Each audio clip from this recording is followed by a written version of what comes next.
की आलमी हालात हाजरा पर चुपता हुआ तबसरा, तल्ख हकाइक का बेबाक तज्जिया और अंदर की खबर बाहर की दुनिया के माहिरीन की जुबानी।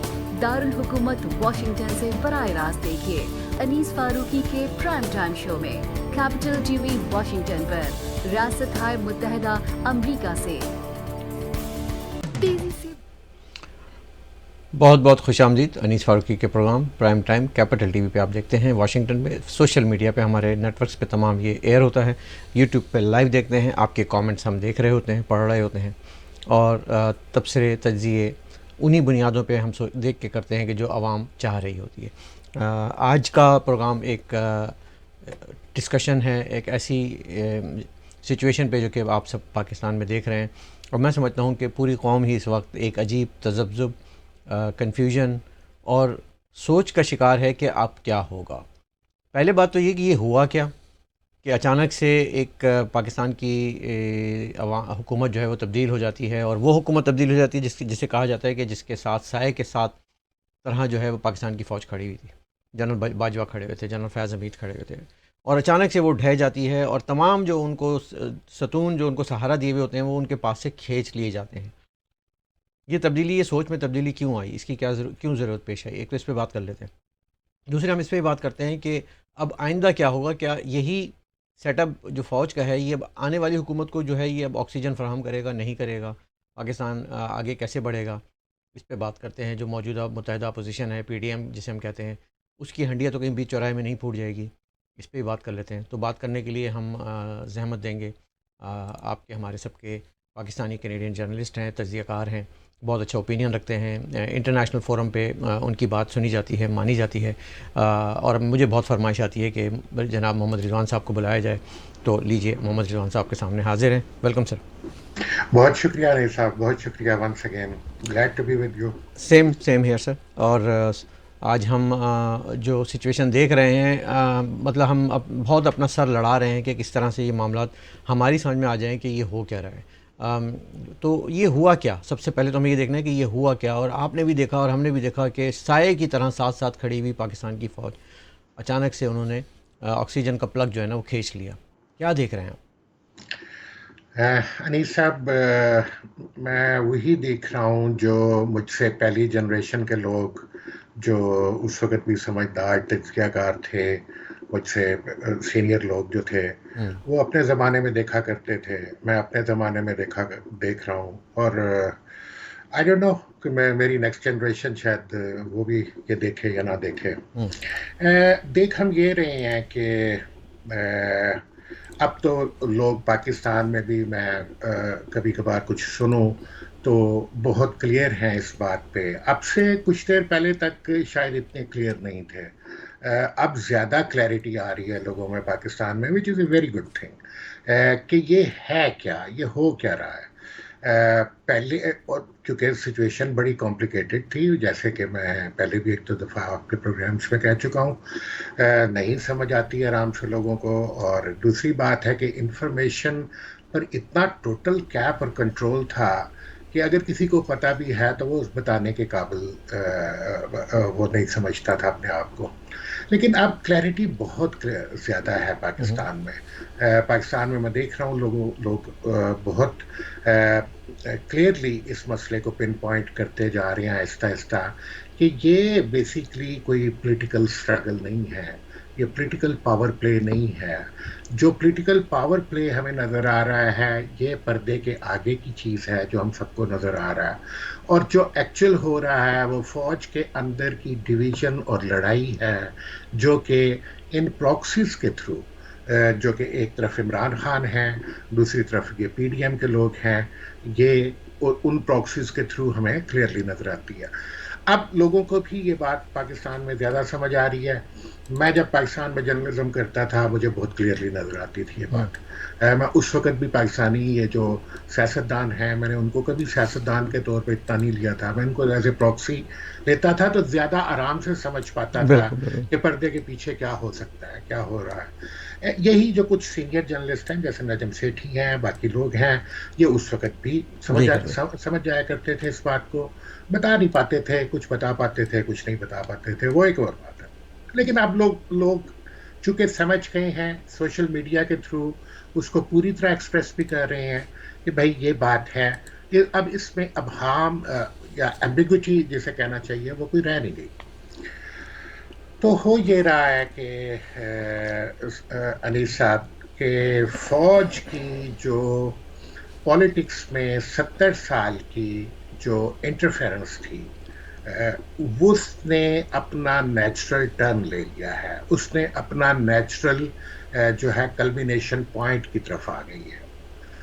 उस चीज़ ने जो पाकिस्तान को की पॉलिटिक्स को कंट्रोल करने की फौज की ख्वाहिश थी और जो उन्होंने किया सारी उम्र, उसने उनकी अपनी फौज को, उनके अपने इंस्टीट्यूशन को पोलिटिसाइज कर दिया।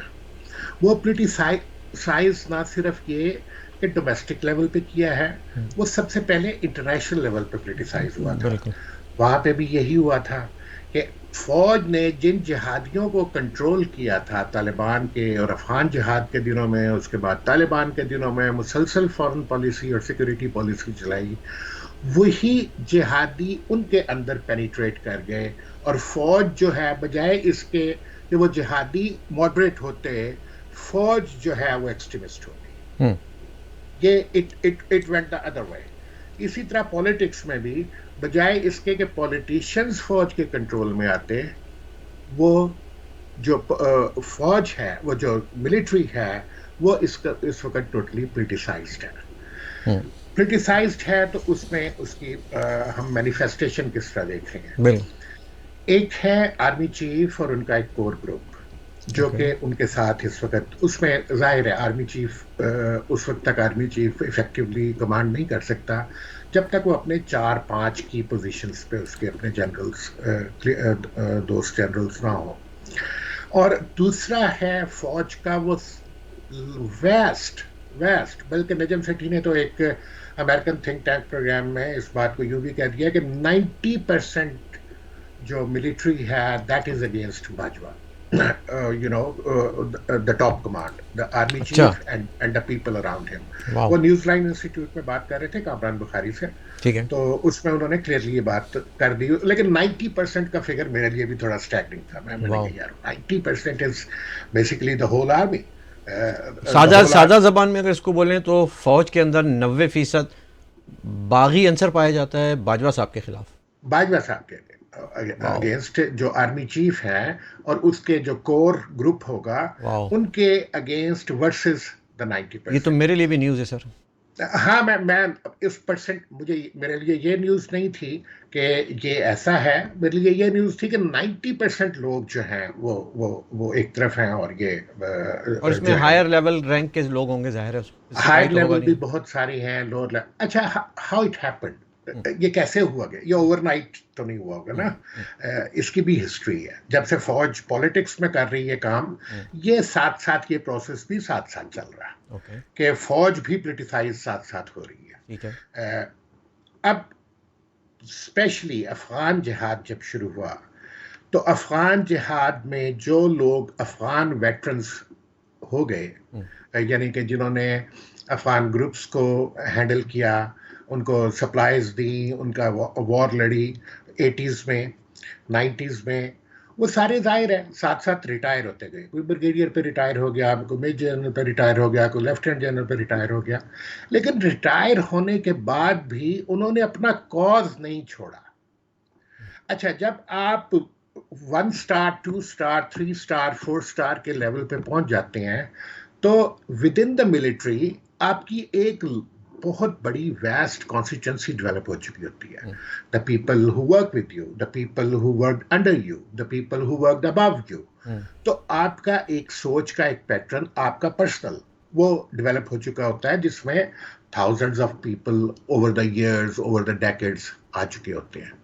वो जो रिटायर्ड बंदा है जो कि से लेफ्टिनेंट जनरल है, रिटायर हुआ है, उसकी एक तो अपनी कॉन्स्टिट्यूंसी है फौज के अंदर, मिलिट्री के अंदर, अबाउट 10,000 पीपल, 7,000 पीपल, 8,000। फिर वो लाइक माइंडेड बेशुमार लोग हैं, वो कॉन्स्टिट्यूंसी अफेक्ट करती रहती है नए आने वाले लोगों को। पर और मिलिट्री का जो प्रोफेशनलिज्म है वो हर लेवल पे कॉम्प्रोमाइज होता चला जाता है। इसमें एक्स एक्स सर्विसमैन का क्या किरदार है? वो भी काफी यही एक्स इन्फ्लुएंस रखते हैं। सर्विसमैन बन गए ना। हाँ। जब वो अफगान वेटरन्स थे, वो उस वक्त सर्विसमैन थे। जी हैं, वो रिटायर होते गए तो एक्स सर्विसमैन होते गए। ठीक है, लेकिन मिलिट्री नहीं छोड़ी, ठीक है काम वही करते रहे, और उनके पास रिसोर्सेज भी थे। जी। सो मच सो कि the ISI who had Afghan portfolio, वो इटसेल्फ एक पैरेलल आईएसआई बन गई थी, आईएसआई विद इन एन तो आईएसआई। जिसे हम डीप स्टेट भी कहते हैं, रोग एलिमेंट्स भी कहते हैं। वो हाँ, जो रोग कहें, जो मर्जी करें, दे वर नॉट रोग बट दे वर रोग, व्हाटएवर दैट वाज। अच्छा, वो अपना एजेंडा अफगानिस्तान और इंडिया के हवाले से परस्यू करते रहते थे, और जो आर्मी चीफ है, वो जो बाकी बच गए लोग होते थे आईएसआई के, उनके थ्रू अपना एजेंडा परस्यू करते रहते थे। Often they were in conflict with each other. Often they had the competing agendas to follow. इस चीज ने पूरी चेन ऑफ कमांड और पूरे प्रोफेशनलिज्म को फ्रॉम 80s ऑनवर्ड बिल्कुल रैक और डिस्ट्रॉय कर दिया था आर्मी के अंदर। जब तक जिया था, जिया के वक्त में हम एक क्लियरली एक यूनिटी ऑफ कमांड देखते थे। वो उसने समहाउ पूरी फौज के जनरलों को जिहादी भी बना दिया था, इस्लामी भी बना दिया था, और अपने प्रो अमेरिकन जिहाद के कॉज पर भी ले आया था। And that was his big achievement, और इसी वजह से he was darling of Washington. वो बड़ा पसंद किया जाता था अमेरिका में और वेस्ट में, कि जी ये बंदा, इस वजह से कि उसने एक तो फौज को यूनाइट रखा हुआ था, दूसरा वो अमेरिकन कॉज पे जिहाद करवा रहा था उनसे। लेकिन as soon has he went और असलम बेग आया, और असलम बेग के बाद हमीद गुल और असलम बेग का जब ड्यूओ बना, तो that went haywire.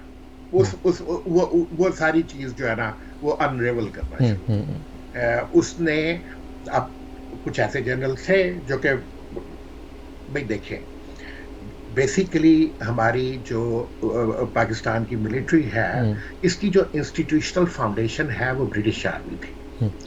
British army का इन्फ्लुएंस 60s और 70s तक हम बहुत ज़्यादा देखते थे उसके ऊपर।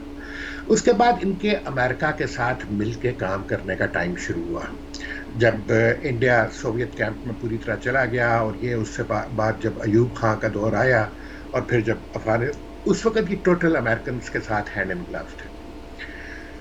वहाँ पर बहुत सारे लोग थे जो कि ज़ाहिर है इनके तमाम जो जनरल्स हैं 1 स्टार एंड अबव, वो अमेरिकन जो डिफेंस इंस्टीट्यूशंस हैं उनमें कोर्सेज करके आते हैं, तो वो they were kind of you know pro American और प्रो वेस्ट। वो मगरिब ज़्यादा हो जाते हैं, मगरिब को मगरिब से ज़्यादा जानने लगते हैं। उनकी वो सारा जी। लेकिन जब अफगान जिहाद शुरू होता है, तो अमेरिका के साथ एक कंपीटिंग फोर्स भी खड़ी होनी विद इन द आर्मी शुरू हो गई थी। विद इन द आर्मी एक ऐसा फोर्स जो कि अपना एक अलग एजेंडा, जो that was not necessarily American agenda, उसके साथ वो मिलकर चलना शुरू करते हैं। इसमें सऊदीज का भी रोल है, इस सारी उसमें कि जो सऊदीज का इन्फ्लुएंस था पाकिस्तानी आर्मी पे, that was a pull away factor kind of, that was kind of centrifugal factor, कि वो अब वो आधे वो वेस्टर्न हैं, आधे सऊदी हैं, आधे तबलीगी हैं, कुछ बीच में जिहाद का झंडा। तो ये it became a very complex organization, and the first thing that was compromised was its discipline. Discipline गया तो उसके साथ ही वो अलग पॉकेट्स बननी शुरू हो गई। इनके पास रिसोर्सेज की कमी नहीं है, ये अपनी दुकान खुद खोल लेते हैं पाकिस्तान की सोसाइटी में। इनको इससे कोई नहीं है कि डिफेंस मिनिस्ट्री ही बजट देगी तो इनके पास आएगा। दे डोंट केयर कि उनको डिफेंस बजट मिलता है कि नहीं मिलता। इनकी बेशुमार दुकानें हैं पाकिस्तान के अंदर, तो वो वहाँ से अपने पैसे लेके तो अपनी फ्रीलांस फॉरेन पॉलिसी चलाते थे। फ्रीलांस जिहादी पॉलिसी चलाते थे, फ्रीलांस सिक्योरिटी पॉलिसी चलाते थे। And for that particular reason, they needed a puppet face just to say that we have a democracy in Pakistan and we have a prime वो minister तो and पार्लिमानी फसाद तो निज़ाम है, इन्होंने वो एक आइन है। फसाद तो इन्होंने हमेशा से रखा, जी। वो तो कभी भी नहीं इन्होंने छोड़ा।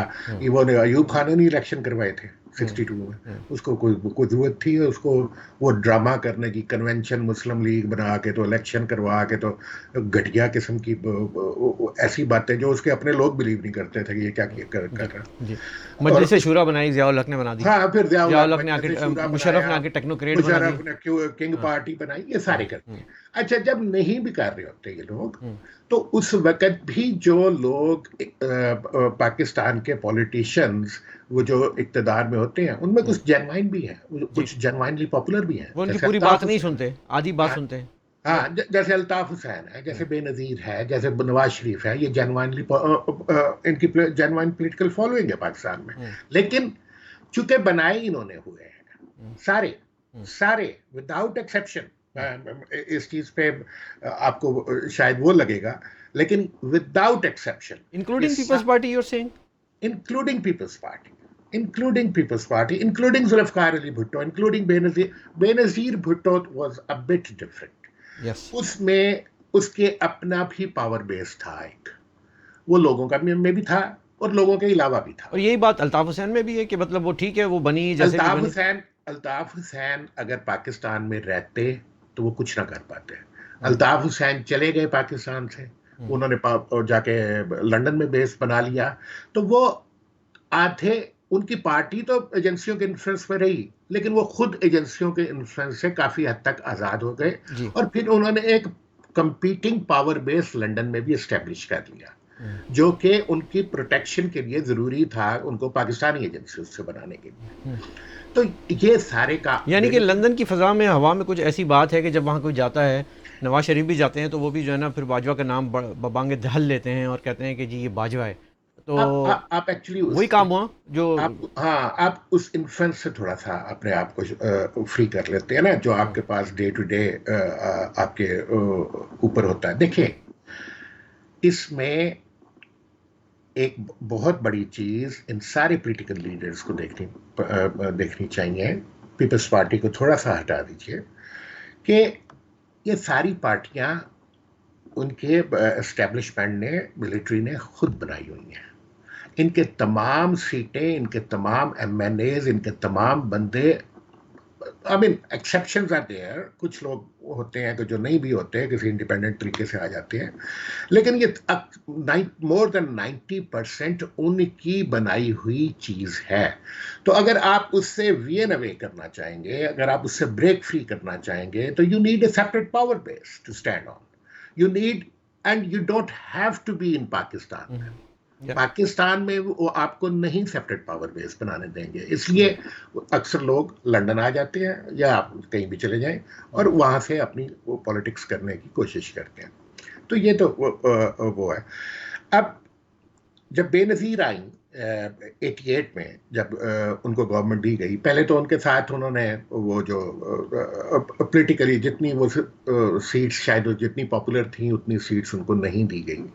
उसके बाद क्लियरली, वेरी क्लियरली उनको बता दिया गया कि देखें, look, defence policy is not your business, security policy is not your business, foreign affairs is not your business, ठीक है? Even finance is not your business because we are giving you V.A. Jaffrey to hold this portfolio. Sahibzada Yaqub Khan, he will run your foreign policy. Other people, I mean, Aslam एक दफ़ा बेनज़ीर ने इतनी बेचारी मासूमाना ख्वाहिश का इजहार किया कि मैं क्या कहते हैं कहूटा की न्यूक्लियर इंस्टॉलेशन देखना चाह रही हूँ। हालांकि विजिट था, ये अपने ब्रिगेडियर को भी करवा देते होंगे, कोई ऐसी क्या उसमें ऐसी बड़ी बात थी। Aslam Beg refused to prime minister, saying कि नहीं, आप नहीं जा सकते, that's not your place to go. और असलम बेग ने सिटिंग प्राइम मिनिस्टर को मना कर दिया कि हम आपको नहीं करेंगे, और फिर पब्लिक भी कर दिया कि मैंने रिफ्यूज किया है, फिर पब्लिक भी कर दिया कि मैंने रिफ्यूज कर दिया। इसने मांगा था तो उठा जाना चाहती थी, मैंने कहा नहीं, तुम नहीं जा सकती, बताए। तो ये थी पावर की जो, बट अब आप इन पॉलिटिशियंस को कैसे पॉलिटिशियन माने कि जिन्होंने इन टर्म्स पे ये नौकरियां ली थी, इन टर्म्स पे जिन्होंने साइन किए हुए थे। But did they have a choice sir? मतलब लेट्स बी रियलिस्टिक ना, ना करते did they have a choice? ना choice, yes they had choice कि भाई आप कहीं कि मैं नहीं लेता, मैं नहीं पॉलिटिक्स करूंगा इन कंडीशंस में। क्या हो जाता है, ये खुद ही करते रहते हैं, आज भी खुद ही कर रहे हैं ना। आपको तो यूज किया ना उन्होंने फेस, आपको तो पावर फिर नहीं दी, आपको तो कुछ नहीं करने दिया लोगों के लिए। तो what did you get out of it? On just your personal wealth, your personal couple of Projects and commissions and like it's so bizarre, it's so bizarre। और यही terms and condition her prime minister को पेश की गई, और यही terms and condition her prime minister पे sign करके तो आता रहा। तो अब सिचुएशन लाइक यू सेड कि अब बताएं अब क्या है।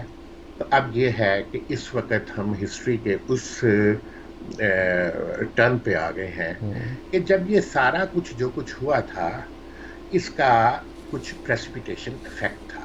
अच्छा, इसकी प्रेसिपिटेशन थी, इसका एक कल्मिनेशन होनी थी किसी जगह। वो कल्मिनेशन इस सेंस में हम देख रहे हैं कि बजाय जो कुछ सोसाइटी के साथ हुआ वो तो हुआ, पाकिस्तान की पॉलिटिक्स के साथ, इंस्टीट्यूशंस के साथ जो कुछ हुआ वो तो उन्होंने किया, लेकिन now their own institution is criticized, indisciplined and without any chain of command। Now, अब आप यानी कि आप ये कह रहे हैं कि जो मोस्ट डिसिप्लिन्ड इदारा फौज का है वो इस वक्त सबसे ज़्यादा इनडिसिप्लिन्ड है? मोस्ट डिसिप्लिन आप कह रहे हैं, नहीं, कहा जाता है ना नंबर 1 और बड़ी, मतलब एक ही इदारा है जो वो खुद जो मर्जी कहते रहे, उससे इतना खास फर्क नहीं पड़ता। वो अपने आप को कुछ भी समझ सकते हैं, वो अपने आप को मतलब अल्लाह मियाँ के अलावा कुछ भी समझ सकते हैं। जो कभी अल्लाह मियाँ भी समझ रहे हैं कि अपन नीचे ये भगवान उनका है। राइट है, उनकी मर्जी है, वो उस पे हम हमारा कहते हैं ना कि बाजवा साहब ने हर प्राइम मिनिस्टर के साथ जो है वो पाकिस्तान के 4-5 प्राइम मिनिस्टर के साथ तो उससे बाजवा साहब आमने सामने बैठ चुके हैं। जी हाँ, वो सोच रहे होते हैं कि यार लगता है कि अपन ही भगवान है। तो ये जो इनके बारे में ये खुद अपने बारे में कहती है ना हम मोस्ट डिसिप्लिन, तो ये डिसिप्लिन की कहानी तो मैं इनकी सुना रहा हूँ। इनके तो रावलपिंडी साजिश केस क्या था, 53 की बात है, ये मोस्ट डिसिप्लिन की मैं बात कर रहा हूँ। रावलपिंडी साजिश केस क्या था, फौज के चंद जर्नैल थे led by general Akbar Khan, they wanted to topple Ayub Khan. 53 की बात है, जिसमें फैज साहब भी, बाय द वे आपको याद होगा कि फैज साहब का नाम भी आ गया था। अगरतला साजिश केस क्या था, जिसमें शेख मुजीब को इन्वॉल्व किया था इन्होंने। अगेन फौज के नेवल और मिलिट्री ऑफिसर्स जो कि उस याह्या खां को हटाना चाह रहे थे। अयूब खां को किससे हटाया था? याह्या और उसके चंद जर्नैलों ने। ठीक है, ये डिसिप्लिन की कहानी सुना रहा हूँ, ये मोस्ट डिसिप्लिन की। और उसके बाद जब अफगान जिहाद में गए 80s में, तो फिर इनकी जो मोस्ट नंबर 1 वो जो इंटेलिजेंस एजेंसी है वो भी डिवाइड हो चुकी थी बाय द टाइम। उसमें भी लोगों ने फ्रीलांस फॉरेन पॉलिसी बनाई हुई थी, बेशुमार लोगों ने। और ये बात लोग वो खुद कहते भी नहीं हेजिटेट कर। ये मेजर आमिर कौन है, ब्रिगेडियर इम्तियाज कौन था, खुद कहते हैं कि आर्मी चीफ की विशेस के अगेंस्ट हम बेनज़ीर को हटाना चाहते थे because jihadis in Afghanistan wanted to remove Benazir Bhutto. तो ये मोस्ट डिसिप्लिन है। और मोस्ट डिसिप्लिन नहीं जनरल ज़ियाउल हक को जो है आम की पेटी भी भेजी थी। जी हाँ, मैं चले हम कहते हैं जी हमें नहीं पता किसने भेजी थी, लेकिन बहरहाल अगर मुझे कोई कहेगा कि वो इनसाइड जॉब था तो मैं बिल्कुल सरप्राइज नहीं होगा, मेरे लिए बिल्कुल परफेक्टली नॉर्मल बात होगी। How could it be outside job in a strongest regime of General Ziaul Haq? It can't be. It cannot be. It's not very possible. hard to believe. Yeah. Very hard to believe कि भाई कोई foreign intelligence agency ने किया। ये तो यही कहते हैं ना कि फॉरेन किसी इंटेलिजेंस परिंदा पर नहीं मार सकता था सर उस दौर में, परिंदा पर नहीं मार सकता। हाँ, तो बात ये है, इनकी ये हिस्ट्री है। ये हिस्ट्री को ये जितना मर्जी छुपा लें ना छुपाएं, अपने लोगों को एक आयरन कास्ट में उनके ज़हन रखना चाहें, they can do that, but facts do not change. General Musharraf के साथ भी तो यही किया था ना इन्होंने, जो कारगिल वार हुई और फिर जनरल जनरल मुशर्रफ एक के साथ सेंटीमेंट पाए जाते थे फौज में। जनरल मुशर्रफ पर तो आपने बड़ा अच्छा याद दिलवाया अनीस साहब। जनरल मुशर्रफ पे तो from with in the institution 2 assassination attempt हुई हैं। यानी कि वो जो कहते हैं कि मुझ पे तालिबान ने कराई हैं और बाहर से हुई हैं, वो आप कह रहे हैं कि वो अंदर से हुई हैं? वो अंदर से हुई हैं। वाह। ना सिर्फ ये कि ये नहीं कि मैं कह रहा हूँ, फौज की अपनी इन्वेस्टिगेशन जो कि बाद में उन्होंने पब्लिक की, उन्होंने कहा कि जी एयरफोर्स के कुछ लोग थे, कुछ आर्मी के लोग थे। अब पता नहीं उसमें कितना छुपाया कितना नहीं छुपाया, लेकिन वो क्यानी को इन्वेस्टिगेशन दी थी मुशर्रफ ने कि यार पता करो असैसिनेशन अटेम्प्ट कौन करा गया था। क्यानी की रिपोर्ट थी। क्यानी उस वक्त ISI का चीफ था कि फौज के अंदर के लोग इन्वॉल्व हैं।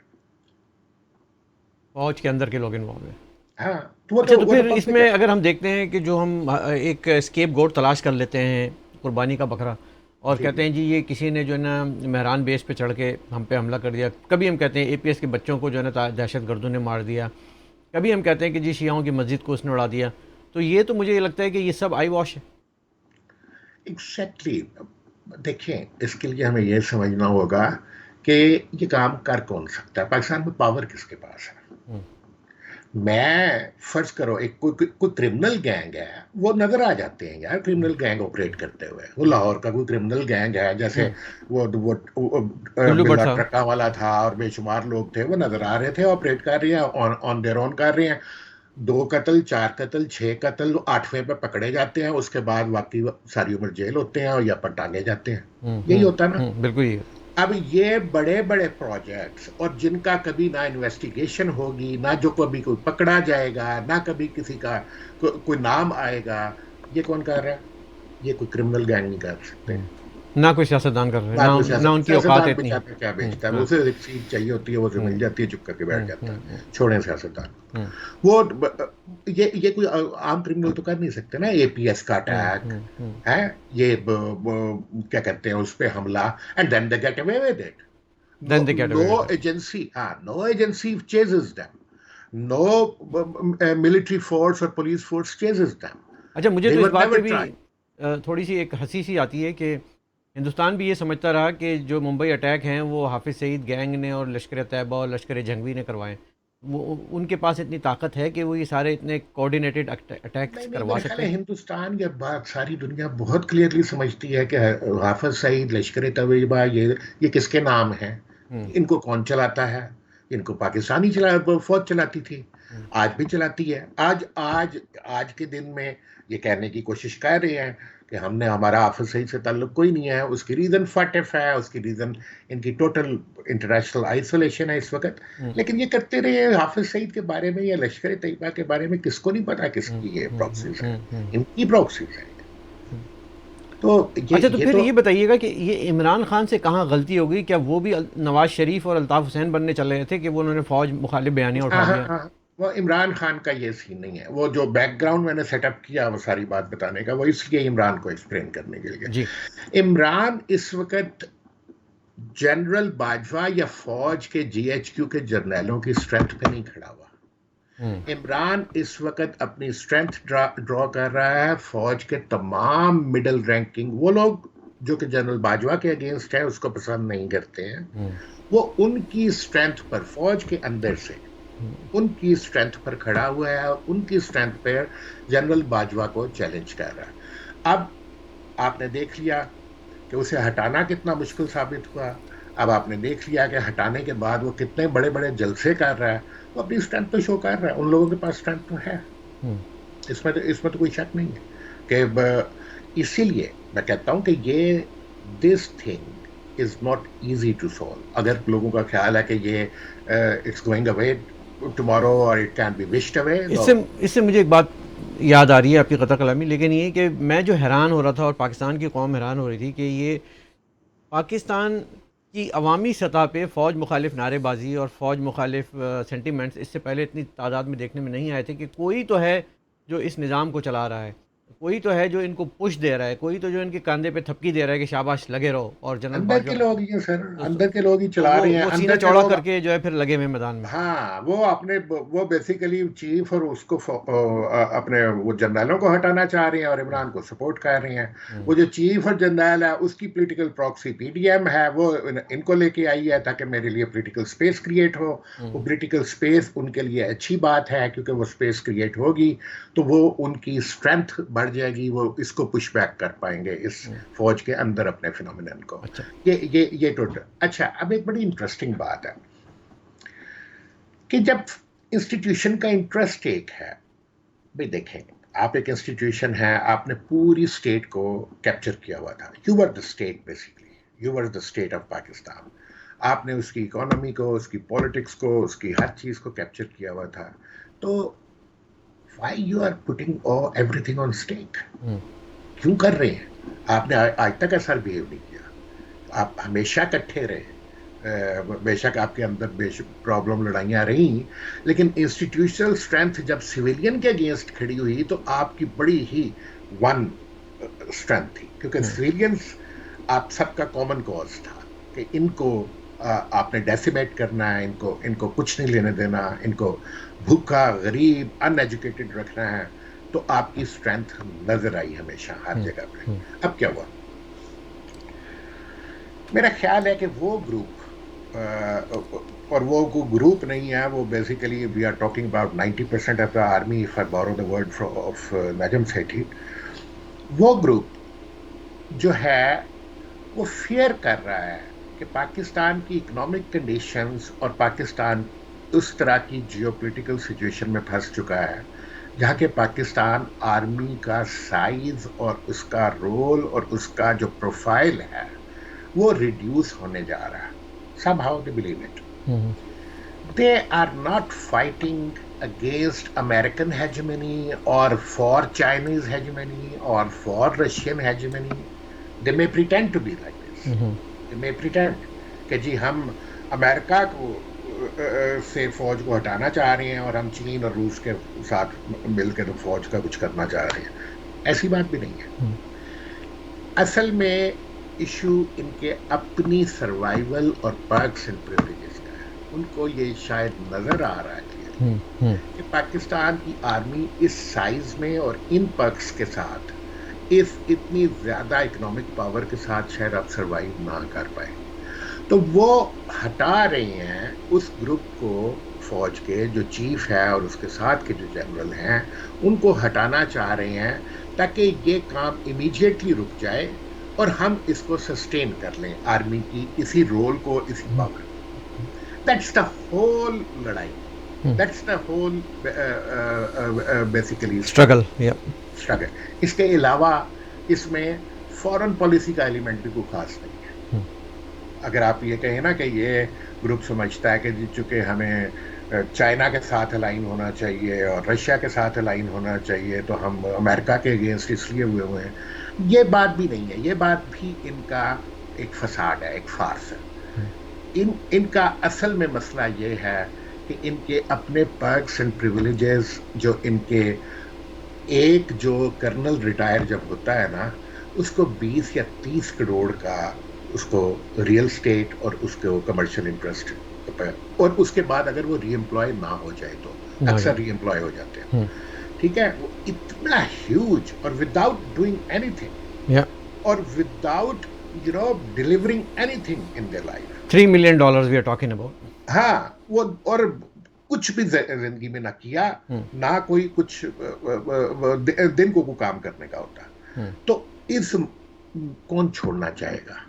उसको बचाने की ये लड़ाई है। उसको सेव करने, उनके ख्याल में ये बाजवा और उनके आर्मी चीफ जनरल बाजवा और उनके जो जनरल्स हैं साथ के, ये अब इस प्लान पर को इम्प्लीमेंट करना चाह रहे हैं कि जी, हालांकि ना कुछ प्लान है ना कुछ इम्प्लीमेंट होना है। ये पाकिस्तान की इकोनॉमिक सोशल कंडीशंस हैं जो पाकिस्तान को इस जगह पे लेके आई है। ये किसी की कोई साजिश नहीं है। इसमें साजिश वाली बात ही क्या है जब आपकी इकोनॉमी के फिगर्स ये बता रहे हैं आपको, जब आपकी इकोनॉमी के नंबर्स आपके मुंह के ऊपर खड़े हुए हैं, तो साजिश किसने कर दी आपके अगेंस्ट? कौन प्लानिंग कर रहा है? कोई प्लानिंग नहीं कर रहा। अगर किसी ने पाकिस्तान की स्टेट को वीकन किया है तो that is that institution which is saying कि हमारे खिलाफ साजिश होगी। Wow wow. तो ये है बेसिकली। तो what do you see the future of Imran Khan going forward, moving forward? Struggle वो कर रहे हैं, वो एक मज़ाहमती मोड में आ गए हैं, वो एक छड़ांगा नहीं कि न खेड़ांगा न खेड़न देगा, ये सारी चीज़ें कर रहे हैं। पावर पे खेल रहा है ना यार। तो वो किसी पावर की बुनियाद पर ही जो है ना हाँ, इतना कर रहे हैं, वरना ये बज़ाहिर पावर तो इसके जलसों में बंदे कौन भेज रहा है? ये अपने उस पे स्पाइन पर जलसा करे ना, तो आई कैन से कि लाहौर जो कि जहां से इसने पॉलिटिक्स शुरू की और जहां से ये चला, वहां पे 5,000 से ऊपर बंदा नहीं इकट्ठा कर सकता ये ऑन हिज ओन। हाँ, ऑन हिज ओन। ये इसकी औकात, और ये 2011 से पहले यही औकात नहीं थी क्या? यही थी। यही काउंसलर का इलेक्शन नहीं लड़ सकते। हाँ, वर्ल्ड कप जीता हुआ था ना। हाँ। इमरान खान भी था, अस्पताल भी बना चुका था, इंग्लिश भी बोलता था, ऑक्सफोर्ड का भी था। ऑक्सफोर्ड भी था, इंग्लिश भी था। 2000 से ज्यादा बंदे नहीं आते थे इसके जलसों में। फिर general Pasha, general Kayani, general Zaheerul Islam, उन सारों ने मिल के इसको लीडर बनवाया, बंदे भेजे। आज भी बंदे वही भेज रहे हैं, आज भी वही भेज रहे हैं, आज भी वही भेज रहे हैं।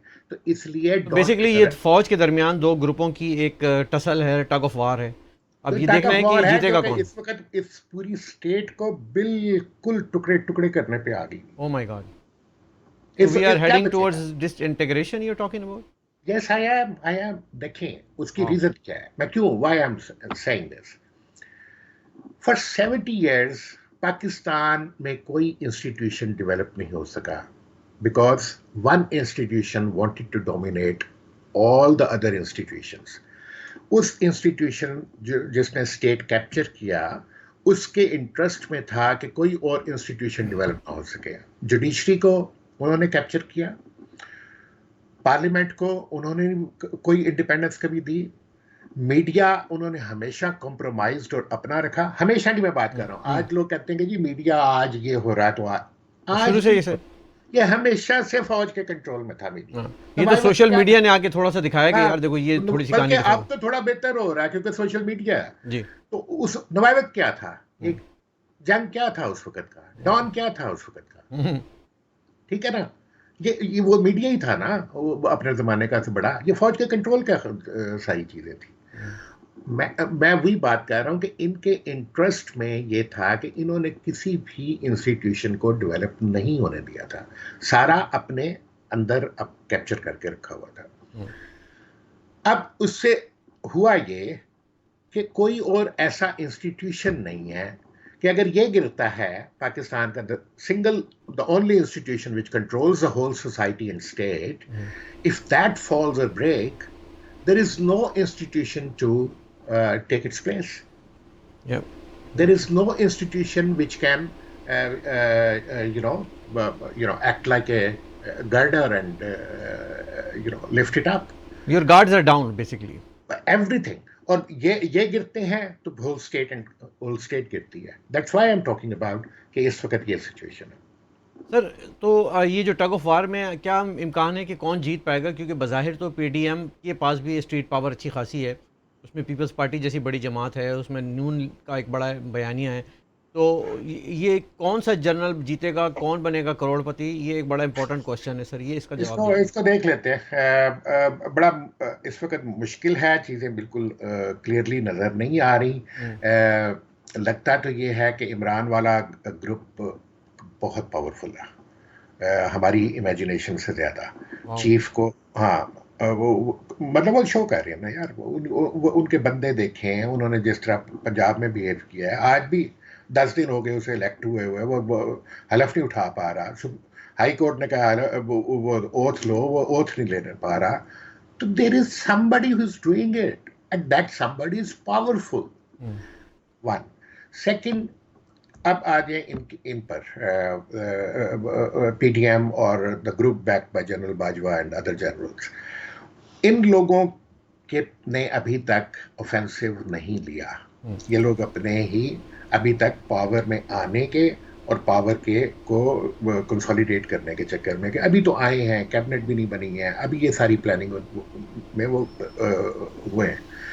ये भी पुश बैक करेंगे, ये भी शो करेंगे कि हमारी पावर है, और करने वाले हैं। शायद ये रमज़ान के फ़ौरन बाद नवाज या मरियम या बिलावल या कोई एक political push back public level पे इसको देगा। नॉट क्या ओनली कहते हैं, public level sir, foreign funding case है, दीगर इनके जो तोशा वो खाने सारे, शुरू हो गए हैं। हाँ हाँ हाँ, वो सारा भी चलेगा। हम्म, लेकिन ये स्ट्रगल मरियम ने और इमरान ने डिसाइड नहीं करनी है। या या ये स्ट्रगल जीएचक्यू में डिसाइड होनी है। ठीक है। ये वहां पे डिसाइड होनी है कि कौन विनर तो कौन। वहां पे कोई क्लियर विनर ना आज है अनीस साहब, ना ओके कल होने वाला है। ओके, सो दे आर वहां पे स्टिल अनडिसाइडेड। वहां पे स्टेलमेट और लड़ाई ये रहेगी, क्योंकि पावर, देखिए लड़ाई कैसे खत्म होती है। ठीक है, लड़ाई ऐसे खत्म होती है कि एक जो फ्रीक है लड़ाई का, एक पार्टी जो है वो टोटली डोमिनेट कर जाए, दूसरे पर डिफीट इम्पोज कर दे, विक्ट्री डिक्लेयर कर दे। ठीक है, इस सिचुएशन में मुझे दोनों ग्रुपों में से कोई नहीं नजर आ रहा। अच्छा, मुझे आपकी इस बात से तक़वियत यूँ भी मिलती है कि हम ये सोच रहे थे कि ये इमरान खान के जाने के बाद, एग्ज़िट के बाद, जनरल बाजवा कोई ड्रास्टिक डिसीजन लेंगे अबाउट जनरल फैज़ हमीद, नहीं ले पाए, लेकिन वो ले नहीं पाए, और ही नहीं ले, स्टिल को exist with in the same quarters. खाली जनरल फैज हमीद नहीं है, किसी भी जनरल को कुछ नहीं कर पाए, नहीं कर पाए, जबकि उन्हें मालूम है कि डिसिप्लिन एक करना अंदर चाहिए था ना। साजिश चल रही है, एक कॉन्स्पिरेसी चल मैं रही है। आपको एक मिसाल देता हूँ। मुशर्रफ के दौर में एक जनरल था, क्वेटा का corps commander general Tariq Pervez. वो मुशर्रफ से हट गया, वो नवाज शरीफ के साथ मिल गया था, अगर आपको याद हो। उसकी रीजन ये थी कि राजा नादर परवेज होता था फैसलाबाद का पॉलिटिशियन, वो उसका भाई था या बड़ा क्लोज रिलेटिव था, तो उसके थ्रू वो कोर कमांडर ना नवाज शरीफ ने काबू कर लिया था। इसके अलावा एक जनरल भट्ट वाला, जो जियाउद्दीन भट्ट, जिसको आईएसआई चीफ बनाया और आर्मी चीफ बनाना चाह रहा था नवाज शरीफ, ये दो, फिर एक दो और भी शायद होंगे, ये उसने कर लिए थे। मुशर्रफ ने समरली तौर पर तारक परवेज को सैक कर दिया था विदाउट बेनिफिट ऑफ पेंशन और एनी पोस्ट रिटायरमेंट बेनिफिट। ठीक है, उसके बाद उसने जियाउद्दीन भट्ट को, आपको पता है उसके साथ क्या हुआ, उसको चार्ज ही नहीं लेने दिया था, आईएसआई से सैक किया, आर्मी चीफ का चार्ज नहीं लेने दिया, और उसके बाद उसकी 3 साल तक उसको पेंशन भी नहीं दी। उसके पास, बेचारे के पास इतने पैसे नहीं थे वो घर में रह सकता। मैं सही बता रहा हूँ आपको, क्योंकि उसने प्लाट ही नहीं बेच सकता था अपने पास। प्लाट तो बहुत होते हैं लेकिन बेच ही नहीं सकता था वो, तो वो अपनी बेटी के घर रह रहा था लाहौर में, 10 मरले के घर में। ये कर दिया था मुशर्रफ ने जब उसने अपने जर्नलों को फिक्स करना था, रेबल जर्नलों को, राइट, तो वैसा आप नहीं कर पा रहे। और मुशर्रफ ने ज़्यादा टाइम नहीं लिया था, 2 दिन लगाए थे इसका ये काम। But Bajwa is unable to do so. अभी तक तो कुछ नहीं देखा ना लग रहा है कि वो करेंगे, क्योंकि उनके अंदर का जो एक उसकी रीजन ये है कि इसलिए नहीं लग रहा वो कर पाएंगे कि उसकी पावर रिड्यूस होती नजर आ ही नहीं रही इमरान की। वो किसी तरह भी मुझे तो रिड्यूस होती नहीं। Last question, do you think that country is heading towards anarchy, like हम उस तरफ जा रहे हैं, खाना जंगी की तरफ जा रहे हैं, आपस में लड़ मरना है, क्योंकि जिस तरह की एक पॉलिटिकल कल्चर डेवलप हो गया है, लोग एक दूसरे का गिरबान दस्तो गिरबान है, मार धाड़ हो रही है, सोशल मीडिया पे हो रही है, वर्चुअली हो रही है, सड़कों पे हो रही है, जूते पड़ रहे हैं, जजों को जूते पड़ रहे हैं, जर्नलों को पड़ रहे हैं, तो और एक तरफ उसकी प्रोटेक्शन हो रही है। तो व्हाट डू यू थिंक? मुझे तो बहुत इस वक्त खौफनाक सूरत हाल लग रही है। अनिल साहब, जो केओस है, सिविल वॉर है, अनार्की है, उसको आप इन तीनों चीज़ों के मतलब मुख्तलिफ हैं, लेकिन ये तीनों चीज़ें कभी यकदम आखिरी स्टेज नहीं आया करती। ये सारी ग्रेजुअल एक क्या कहते हैं, इनकी मैनिफेस्टेशन होती है मुख्तलिफ चीज़ों के हवाले से। हम इस वक्त डेफिनेटली सिविल वॉर की पहली या दूसरी स्टेज पे हैं। उसकी रीज़न ये है, वही मैं जैसे पहले कहा कि वो इंस्टीट्यूशन जो पूरे स्टेट और सोसाइटी को कंट्रोल करता था, वॉर उसके अंदर है।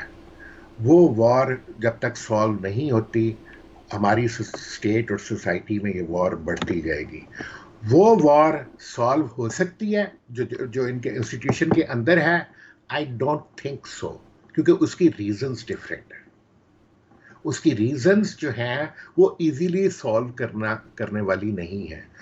फर्ज करें कोई डिसिप्लिनरी एक्शन लेके कोई आप इसको 2 महीने 3 महीने के लिए अगर कोई काम की सिचुएशन भी देखेंगे तो that would be very temporary, because they are not going anywhere, they are there, and we are talking about huge chunk of Pakistan Army. This is a very scary situation. Thank you जनाब रिजवान साहब।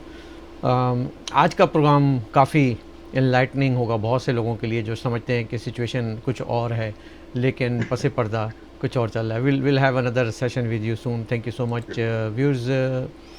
जो आपको जिस तरह की बातें आज सुनने को मिली हैं शायद ही आपको किसी और मीडियम पे इस तरह का एनालिसिस देखने को सुनने को नहीं मिला होगा, क्योंकि उसकी वजह ये है कि जो एक डीप डाउन हमारी स्टेट के जो इश्यूज़ हैं उसको समझना, उसके बैकग्राउंड को, उसके पस मंज़र को समझना बहुत ज़रूरी होता है। और उसके बाद जो आज हो रहा है वो हम देखते हैं और क्या आने वाले कल में होगा उसी से वो नतीजा अख़ज़ किया जाता है। प्राइम टाइम देखते रहिएगा अनीस फ़ारूकी का, और हम आपके सामने इसी तरह के एनालिसिस लेकर आते रहेंगे। आज का प्रोग्राम यहीं तक का था, इजाज़त दीजिएगा। Have a great evening. बदलते मुल्की और आलमी हालात हाज़रा पर चुपता हुआ तबसरा, तल्ख हक़ाइक़ का बेबाक तज्ज़िया और अंदर की खबर बाहर की दुनिया के माहिरीन की ज़बानी। दारुल हुकूमत वाशिंगटन से बराह रास्त देखिए अनीस फ़ारूकी के प्राइम टाइम शो में कैपिटल टीवी वाशिंगटन पर, रियासत-ए-मुत्तहिदा अमरीका से।